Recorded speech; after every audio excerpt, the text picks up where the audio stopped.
სტრასბურგის სასამართლომ 2024 წლის საპარლამენტო არჩევნებთან დაკავშირებით წარდგენილი საჩივრების განხილვა დაიწყო. ამის შესახებ ინფორმაციას ახალგაზრდა იურისტთა ასოციაცია ავრცელებს. არასამთავრობო ორგანიზაციის თანახმად საქმე შესაძლოა მნიშვნელოვანი ზეგავლენის მქონე სტატუსი მიენიჭოს. საია წარდგენილ საჩივარში მიუთითებდა, რომ საარჩევნო ადმინისტრაციის მიერ ვალდებულებების არაჯეროვნად შესრულებამ კენჭისყრის ფარულობის ფუნდამენტური პრინციპი მასობრივად დაარღვია. საარჩევნო დავების განხილვის დროს კი საარჩევნო დავების ეფექტიანი მექანიზმებით განხილვის უფლება დაირღვა. საიამ სტრასბურგის სასამართლოში საჩივარი 2025 წელს გაგზავნა.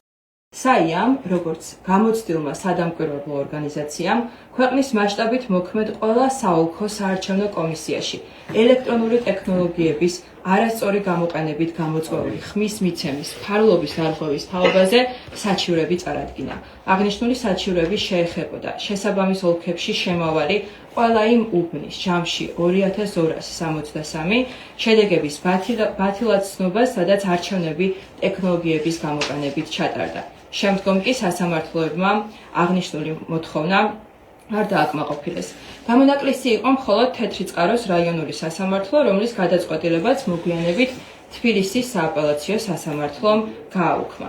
ამდენად სახელმწიფომ უნდა უპასუხოს სასამართლოს მიერ დასმულ შეკითხვებს და წარადგინოს პოზიცია, თუ რამდენად იყო ელექტრონული ტექნოლოგიებით ჩატარებულ უბნებზე თავისუფალი არჩევნების უფლება უზრუნველყოფილი.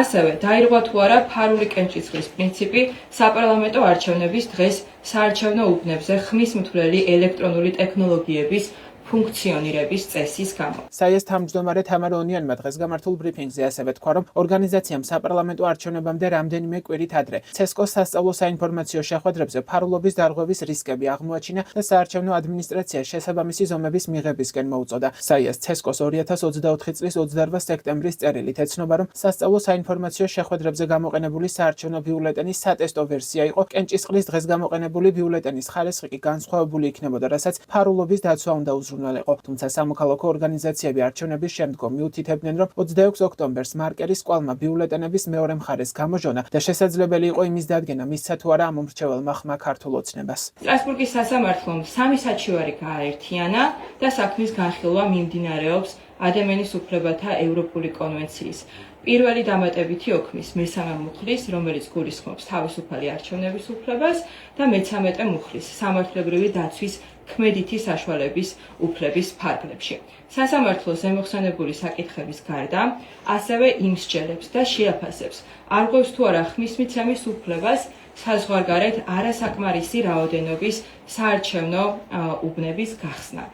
სასამართლომ აღნიშნულ საქმეზე პოზიციის წარდგენისთვის სახელმწიფოს ვადად 2026 წლის 15 მაისამდე განუსაზღვრა. თემასთან დაკავშირებით დღეს კომენტარი გააკეთა ქართული ოცნების იუსტიციის მინისტრის პირველმა მოადგილემ ბექა ძამაშვილმა. მისი თქმით, ევროპული სასამართლოს მიერ დროებითი უზრუნველყოფის ღონისძიების გამოყენების სახით არჩევნების შედეგების შეჩერება მომჩივანთა ნაწილმა ჯერ კიდევ 2024 წლის ბოლოს მოითხოვა, რაც არ დაკმაყოფილდა. ამ ინფორმაციის საპასუხოდ საიამ დღეს კიდევ ერთი განცხადება გაავრცელა. ორგანიზაციის თანახმად მათ დროებითი ღონისძიების გამოყენება არჩევნებთან დაკავშირებულ დავაზე არასდროს მოუთხოვია და შესაბამისად საიას მიერ ამ მოთხოვნის დაკმაყოფილებაზე უარის მიღების შესახებ გავრცელებული ცნობები ტყუილია. ახალგაზრდა იურისტთა ასოციაცია წერს, რომ სრულ ინფორმაციის გავრცელება სადამკვირვებლო ორგანიზაციაზე თავდასხმის მცდელობაა, რაზეც შესაბამისი სამართლებრივი რეაგირება ექნებათ.